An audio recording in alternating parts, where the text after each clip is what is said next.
The Inspiration-4 civilian crew lifted off shortly after 8 p.m. Eastern for their historical mission from the Kennedy Space Center yesterday. The 4-person team will spend the next 3 days circling the Earth at an orbital altitude of 360 miles above Earth, which is higher than the International Space Station. No American has been that far into space for more than a decade, and they will return to Earth this Saturday, where they are expected to land in the Atlantic Ocean off the coast of Florida. Well, severe weather moved through eastern Kentucky this morning, bringing flash flooding. And when the waters receded, some significant damage was revealed across Bath County. Crews were called out to repair roads and even driveways that were washed away by the floodwaters. No injuries were reported, but officials are urging caution as the repairs made are only temporary.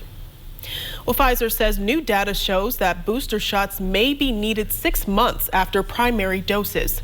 The data comes 2 days before the FDA's advisory committee is set to discuss the company's application for COVID-19 booster shots. Pfizer says that a third shot will be safe and necessary for most Americans to take. The early data suggests the effectiveness of the company's vaccine decreases after 6 to 8 months, and getting a booster shot around that time will help maintain a high level of protection. Well, the director of the FBI is promising sweeping changes at the agency following emotional Senate testimony from some of the nation's top gymnasts. Those athletes blasted the agency and adults who failed to stop a Team USA doctor from molesting women in his care.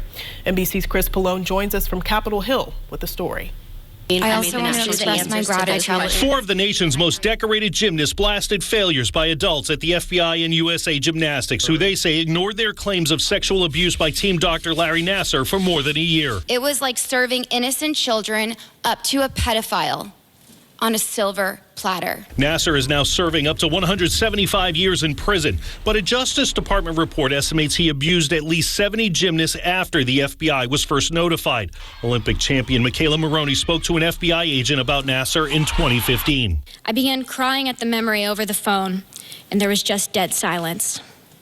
I was so shocked at the agent's silence and disregard for my trauma. After that minute of silence, he asked, "Is that all?" I'm deeply and profoundly sorry. FBI Director Christopher Wray, who did not lead the agency at the time, said 2 agents who lied about their actions are no longer with the Bureau.